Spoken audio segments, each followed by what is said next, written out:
Every single motorcycle brakes. Doesn't matter if you're a Honda or a Harley, although it admittedly happens more to the Harleys. Now, whenever your motorcycle brakes on the side of the road, are you adequately prepared to take care of that problem? Let's find out.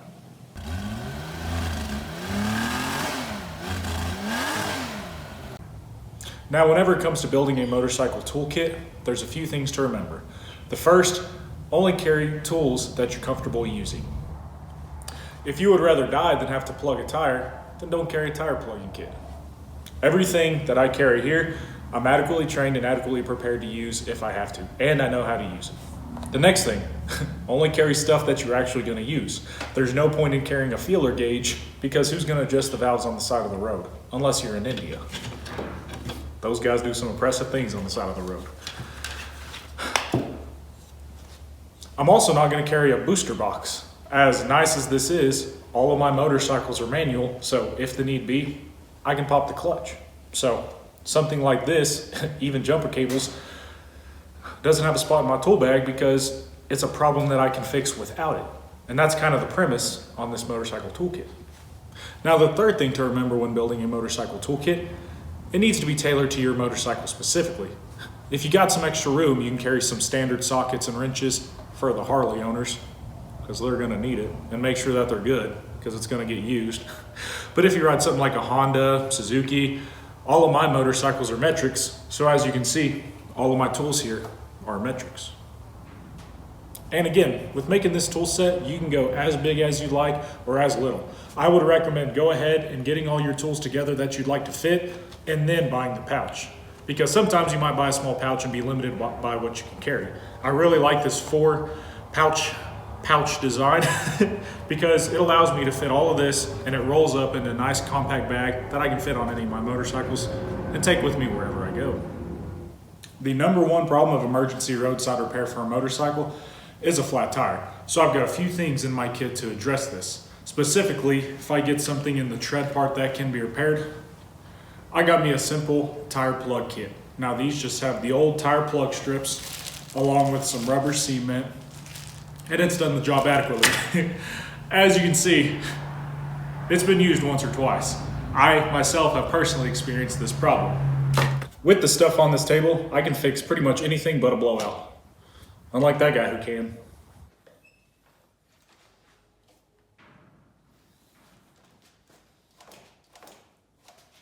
Again, I don't have a need to carry tire spoons. You say, well, Noah, your valve stem's leaking. How are you going to get the tire off? Well, I've got a solution for that.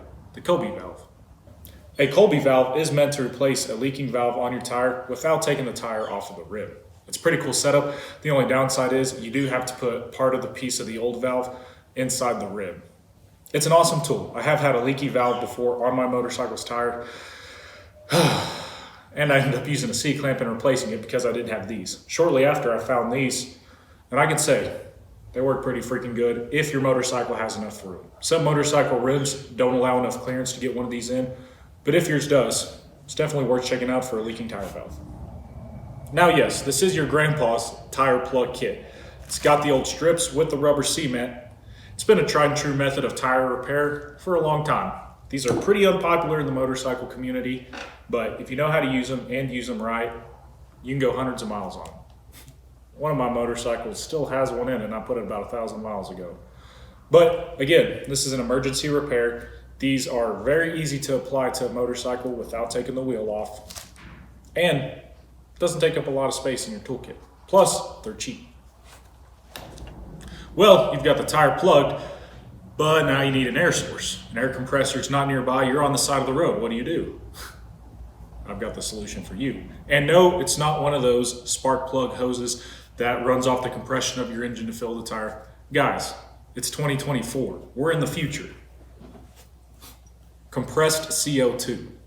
This little doodad right here connects onto the 45 gram CO2 cartridge, although you can carry the smaller ones, but I prefer the bigger ones because they hold more air.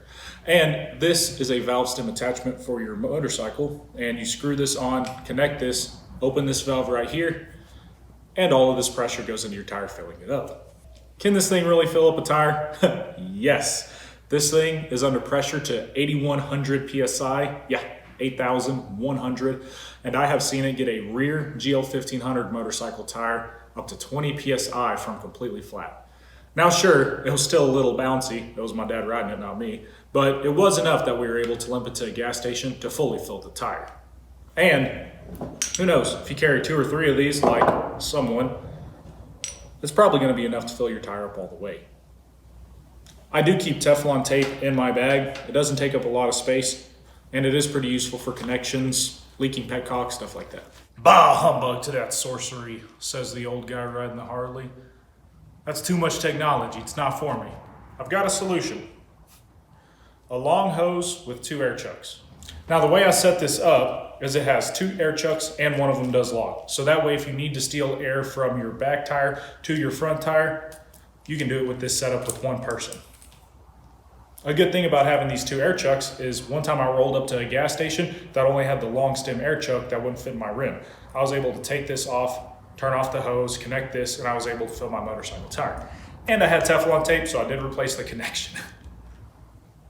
Another added benefit of this is this line right here. If you have a fuel line burst, if you have a vacuum hose bust, you got extra hose right here and a decent amount of it. Plus, you have hose clamps. Now on most of my motorcycles, this line will fit for a quick replacement. It may not be the exact size, but with the hose clamps, I can make it work. And a valve stem remover. It's kind of needed in some of these kits. I've seen some of the small metal ones, and they generally work fairly well. Last, a few knives, just to cut the tire plugs. All of the motorcycles I ride use metric fasteners, so the tools I carry are for metrics, except my adjustable wrench. Sadly, I couldn't find a metric adjustable wrench, so I got sold on this standard one. I'm still looking for a metric, but one of these days I'll find it. But as for now, all I have is a standard adjustable wrench. Along with my toolkit, I also have a full set of hex keys because my Zero electric motorcycle, they are hex key dependent. It is ridiculous the amount of sizes and hex keys on that one. So that's the reason I have the hex keys. Normally you wouldn't need this many, but because I do take this toolkit on my Zero electric motorcycle, I have to have those hex keys. Next, I have me some pliers. You know, I've got me a few different types. I got me some needle nose with the cutters. And then I just have me a cheap set of these in case there's something I need to grab. Then I've got my screwdriver with some built-in bit storage. Now I really like this design and setup because I do get some additional sockets in here, and then of course I get my Phillips, my flathead, a few more Allens, and I get a 1/4 inch drive adapter.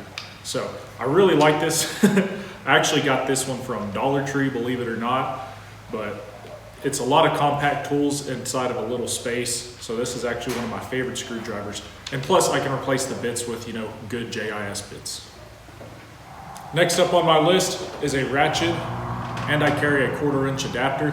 I only carry a 3/8 inch ratchet to save space, and because I wanted to use it on the spark plugs if I had to, I decided to go up to opt in for the 3/8 inch instead of a 1/4 inch. But I do carry a 1/4 inch adapter for some of the smaller sockets. As far as sockets go, I have from about a 8 to a 14, and then I have some additional smaller sizes in this handle. And then as far as wrenches go, I have from an 8 to a 17. And generally, with these tools laid out right here, I can do just about anything I need to do on my motorcycle. As far as other tools go, again, I carry this pack with multiple motorcycles. So I got 3 different spark plug sockets, a 5/8, a 13/16, and an 18mm. Those are the 3 most common sizes, and I can work on all of my motorcycles with those sizes right there. Also, the last tool is a pocket knife. I know I have the X-Acto knives in here, but if need be, I could use this as a pry tool. So I just carry a good knife in my kit and seem to serve me well. Motorcycles vibrate. Again, more if you're a Harley because they're not refined. I'm kidding, I'll stop ragging on Harleys one of these days. But with those vibrations comes loosening. Unwanted loosening is not a good thing, and so my next set of stuff is dedicated to unwanted loosening. So, what do I have, you may ask? Some of the most important stuff in my tool bag: some duct tape, rope, and zip ties. Something stolen out of the EDC guys, the titanium tool lover brethrens, is wrapping duct tape. This is an old gift card, and what I did is I took this Dollar Tree roll of duct tape and I wrapped it around right here. And as you can see, it is extremely more compact and slender, which better fits inside our pouch. Next, we have rope. This is just some diamond braided cord rope. You know, it's pretty sturdy. This has multiple uses. I have yet to use it, as you can see here in the package, but in my mind, I have created tons of scenarios where it is useful. Also, you know, I carry bungee cords on the back of my motorcycle for strapping down luggage. If one of those were to break in the middle of a trip, I can use this to create a knot and strap down my luggage. So this does have multiple uses. Zip ties. If you've been on the road for any length of time at all, you've seen bumpers held together with this. Say you lay your motorcycle down, you get a hairline crack on the fairing, that can leave you stranded with the fairing blowing in the wind. Or if you have some zip ties, you can make a very temporary repair, but to get you either somewhere safer where you can do a better repair, or get you home to where you can properly fix it. Next up, engine block repair.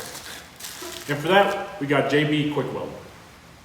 Again, the design of this tool bag was to fix practical scenarios that might happen. A problem that can happen if your motorcycle doesn't have a skid plate is you can catch a rock or something underneath your oil drain pan and it can puncture it and cause an oil leak. I have watched Ryan with F9 actually fix the bottom of a KLX with JB Quick Weld and an aluminum can so that he could ride it home. The exact same thing happened. He hit a rock on the bottom of his motorcycle and broke the oil drain pan. Hopefully I am never in that scenario, but this does have some other good uses as well. My last adhesive is just plain old super glue. Electrical problems suck, even in a workshop, more so on the side of the road. So in this toolkit, I have some basic stuff that I would attempt to repair on the side of the road. I don't carry voltmeter, multimeter, anything like that. This is just some stuff like fuses. I got some wire connections and then some electrical tape. Again, just something if a wire breaks, this can get me home.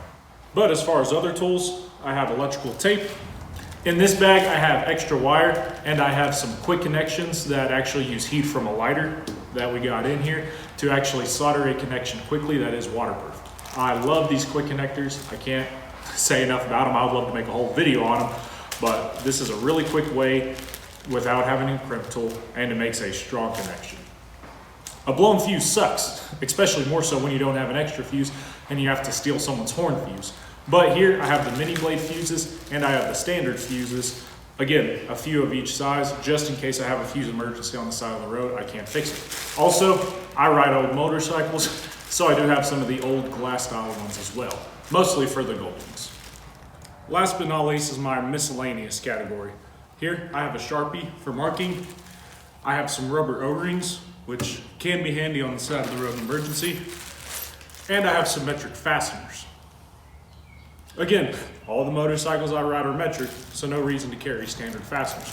But these are just a few different bolts of each size. Again, I can fit these on my seat. I can fit them on fairings, you know, holding a carburetor to the motorcycle. These are just some different sizes. Again, I don't want to get too bulky, so I just put about 2 of each in there, along with nuts and washers. There it is, my emergency roadside motorcycle tool bag. This is Octane Restorations. Thanks for watching.